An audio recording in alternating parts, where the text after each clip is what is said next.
Qual que é a dica que eu te dou de autogoverno com a boca? Troque tudo que você tem dentro da sua boca para perguntas. Não afirme, não murmure, não reclame. Faça pergunta. Expectativa ninguém cria aqui. Aí eu aprendi uma coisa sobre a expectativa e você vai anotar. Expectativa nem ativa nem a passiva. O que significa isso? Alguém cria na cabeça dela para você ficar num polo passivo para alimentar a expectativa dela, ou você inverte o polo, você fica criando expectativa nos outros. Aí eu descobri, eu não crio expectativa em ninguém e não dou para ninguém, a expectativa acabou. Não, mas aqui, qual que é a sua expectativa? Nenhuma, eu estou trabalhando pesado, nós vamos prosperar. Mas que tanto? Não sei, vai depender do tanto de semente que entrar no chão. Mas você tem qual expectativa? O tanto que eu der conta. Por que é bom ser desse jeito? Para você não gastar energia com coisa para ficar alienando os outros, ou ficar pondo o seu coração empenhado. Como é que você fica com raiva de alguém? Eu tinha toda a expectativa que você ia estar comigo. Não, mas eu não te dei isso. Quando eu vejo no ar alguém me cobrando e me pondo na expectativa passiva dessa pessoa, eu já podo na hora. Pode custar a amizade. Alguém fala, pois é, custou a amizade. Não custou, porque a verdadeira amizade só vem depois do caos. Não, pode anotar assim, ó, não existe amizade antes de crise. Não existe amizade antes de crise. A pessoa fala, mas eu confiei toda a minha vida em você. Primeiro, você está mentindo. Segundo, lembra, Salmo 118, versículo 8. Você vai pôr tudo que você tem em Deus. E o que você vai pôr nele não é falar para ele o que você quer fazer. Você vai pôr toda a sua vida dele para fazer o que ele quer, que é diferente. Isso funciona, isso funciona. Mas Deus demora. Não, eu sei que é pequeno demais. Nem em casa eu dei carro para todo mundo, ninguém dirige. Por quê? A culpa é de quem? Responde para mim. Lá em casa todo mundo tem carro. Aprenda o jogo. Você vai comprar uma casa e não souber o que eu estou te falando, você vive a vida mais difícil do mundo. Você vai comprar uma casa, eu tenho que te ensinar isso. Nós que paga para construir, a gente paga 500 mil numa casa. Você quando vai comprar a casa de nós, você paga 1 milhão. Por que você não constrói, hein? Agora você paga 1 milhão, é o dobro daquilo que a gente gastou para construir. É normal, isso é o mercado. Só que quando você vai pagar, você faz o financiamento. Quando você quita, você pagou 3 vezes aquilo que era o dobro. 6 vezes mais do que é para fazer. Ué. Tem alguma coisa de errado com você ou não? Ao invés de comprar uma casa de 1 milhão, compra umas 5 casas, Minha Casa Minha Vida, vende elas, compra o lote, vai fazendo, filho, você vai ficar rico. Ao invés de pagar 6 vezes numa coisa que não faz sentido. Pablo, o que você quer dizer com isso? Sempre tem um otário disponível. Nunca pode ser você. As pessoas não querem instrução, elas querem ferrar com a vida do outro, porque você é bobo. O segredo está ali no coração. Você passou essa fase de ser uma pessoa que perdoa rápido, é bom demais. Quais são os estágios dessa onda de perdão? O estágio número 1 é, não vou perdoar de jeito nenhum, vou morrer com isso. A maioria das pessoas só assim, tá? Não perdoo! Por favor, não! Você foi um canalha! Ou seja, já diminuiu. O coração abre o painel de controle. Ó, aqui estava contando que era para você viver 120 anos, já vou baixar 30. Vai viver só até 90. Porque você vai ficar comprometido, 10% do coração, tal. Não, como você já tem uns 10 que foi canalha com você, vai ser 30% da sua vida. Está decretado! Tchum! O coração já diminui e fala, só vai até 30, só vai até 90. Então o nível de gente, né, que não perdoa é diminuir a própria vida. Segundo tipo de pessoa, é a pessoa que demora demais para perdoar, 10, 20, 30 anos. Não, vou ver. Assiste o Roberto Carlos mais de 15 anos seguidos na Rede Globo e não perdoa ninguém. Mas depois de 15 anos ela fala, não, vou te perdoar. Aí quando vai liberar o perdão na vida da pessoa, tem que ir lá no cemitério da paz, falar com o túmulo, ó, eu te perdoo.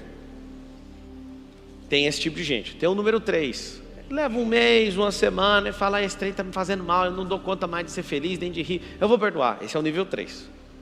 Aí tem o nível 4 de gente. É o seguinte, você acabou de fazer, a pessoa parece que nem tem vergonha na cara. Você acabou de magoar ela, fala, não, está perdoado, sem você pedir. Vem cá. Você tem até medo desse tipo de gente. Mas tem um tipo de gente que eu estou caçando, não acho lugar nenhum. Quer saber quem é? O nível 5?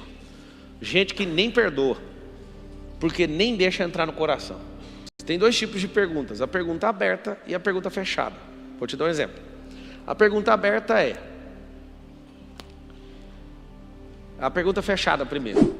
Pergunta fechada. Você é feliz? A pergunta é fechada. A pessoa responde sim ou não.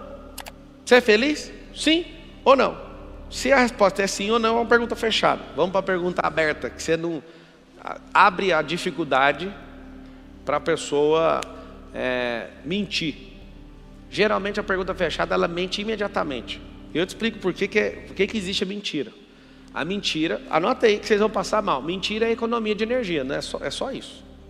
Mentira é economia de energia. Mas eu ouvi falar que o diabo é o pai da mentira. É fato. O que ele quer? Ele quer que você economize a sua vida, para você fugir daquilo que Deus te chamou. Mas no cérebro, tecnicamente, tirando essa espiritualidade toda, a pessoa mente para evitar problemas. Você pega uma criança pequena, você comeu chocolate? O que ela fala? Não! Porque ela não quer ter treta, não quer apanhar, não quer ficar de castigo, não sei o que. Ela está evitando isso. Tem gente que acredita que o diabo está lá do lado dela. Fala não, porque eu quero que você fale. Não é químico.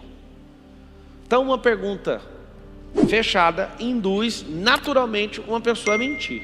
Uma pergunta aberta é difícil. Pergunta para a mesma criança e fala assim: o que te levou a comer o chocolate?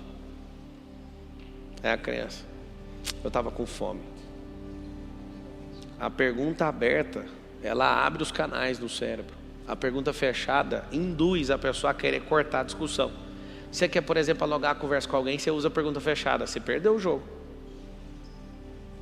Quase todas as vezes no MEDP eu faço isso e todo mundo fica impressionado, porque eu pergunto para a pessoa: você é feliz? Todo mundo responde: sou. Eu falo: você é mentiroso.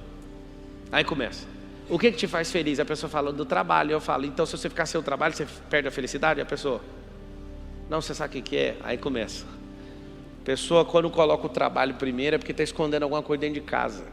E aí você vai fazendo a pergunta até achar o problema. Os judeus ensinam as crianças desde pequeno a fazer o quê? Perguntas. Você quer ter uma boca que é edificadora? Não faça outra coisa a não ser perguntas. Toda vez que você afirma, você está contraindo obrigação para você. Toda vez que você murmura, toda vez que você reclama, todas essas vezes você vai perder seu autogoverno. O autogoverno é o seguinte: cala a boca. É para abrir a boca? Mete uma pergunta. Cuidado com as coisas que você ouve, porque a palavra fala o seguinte: que a fé vem pelo ouvir. Então, você está dentro do ônibus, alguém fala assim: o Bolsonaro não gosta das mulheres. Aí vem na sua cabeça: aí você começa a propagar isso. Tudo que você ouvir, tudo que você ver, tudo que você cheirar, tudo, questione. Qual que é o perfil das pessoas que têm autogoverno? São questionadoras. E quando eu falo a palavra questionador, você acha que é pejorativo. E não é. Não é que você é chato. Você faz perguntas para descobrir a causa. Talvez um dia você vai fazer algum negócio com o Elon Musk, você vai perceber o que ele faz com todo mundo. Ele não quer saber de história. Ele só faz pergunta para descobrir a causa. Assim sou eu nos meus negócios. A pessoa fala: veja bem. Quando falou veja bem, eu já não quero ouvir mais nada. O que as pessoas são doutrinadas? Elas querem o tempo inteiro a ficar dando desculpa. Desculpa aponta sua vida para o passado. Eu quero saber a causa, rápido. A lógica. O que está por trás. O resto eu não quero saber. Eu explico para todo mundo, todo executivo, eu falo assim para eles: no mundo dos negócios, quando as letras sobressaem aos números, significa que você não dominou os números. Eu anotaria isso, porque isso vale milhões de dólares, que eu acabei de falar. Quando as letras sobressaem aos números, significa que a pessoa não dominou os números. O que eu acabei de falar? Se o resultado não está bom numericamente, ela precisa contar frases, histórias e textos, pretextos com contextos. Então ela vai fazer uma sopa de letras para tentar convencer você, porque ela não dominou o algoritmo. Então, no excesso de letras, eu não dominei os números. E gestão, você tem dois olhos. Você vai fazer o que com o olho? Você olha para a gente. Pra você bater qualquer resultado na vida, lembra: gente é mais importante que tudo. Segundo, você conecta essas pessoas a números. Um olho em número, o outro olho em gente. Se você usar seus dois olhos só para a gente, você vai montar uma filantropia, não vai dar lucro. E tanto faz o resultado. Se você olhar com seus dois olhos só para números, você vai matar as pessoas. Então o ideal no autogoverno, na questão visual, na sua questão de visão, é que você tenha um olho para uma coisa, o outro para outra. E aí tem uma coisa que você tem que entender aqui, ó. Aqui vai ser um cuidado que você vai tomar depois de hoje. Fala assim, ó, sem saber o que eu vou falar, fala assim, eu prometo. Olha o que você vai prometer. O que for ímpar, você vai guardar e vai deixar no seu íntimo isso aqui. Você não vai entregar para os outros. Quais são as coisas mais perigosas daquilo que Deus fez? Ele fez 2 braços, fez 2 pernas, 2 orelhas, 2 olhos. Fez 2 lados, o cérebro tem 2 lados, hemisfério esquerdo e direito. Narina você tem 2, boca você tem quantas? Então cala a boca. De tudo aqui em cima, o que é ímpar, chama boca, é o mais perigoso, é o que muda a vida, o que mata a gente. É o que fala eu te amo e eu vou te matar, é a boca. Fala assim comigo, fala assim, boca é ímpar, é única. Precisa ser guardada, é um tesouro isso aqui. Por isso usa só para edificar, para destruir nunca. Já tem todo demais para ser usado, não seja você. Coração você tem quantos? Pulmão você tem quantos? Pode respirar à vontade. Coração você tem que guardar, só tem 1. Sua genitália você tem quantas? 1. O que você faz com isso? Guarda na sua intimidade. Aquilo que Deus fez que é ímpar, único, guarda com mais cautela. O que tem 2 olhos, checa bastante, ouve bastante. Falar é pouco. Entende ou não? Essas coisas são tesouros que se você não guardar vai mudar a rota da sua vida. Ficou claro ou não?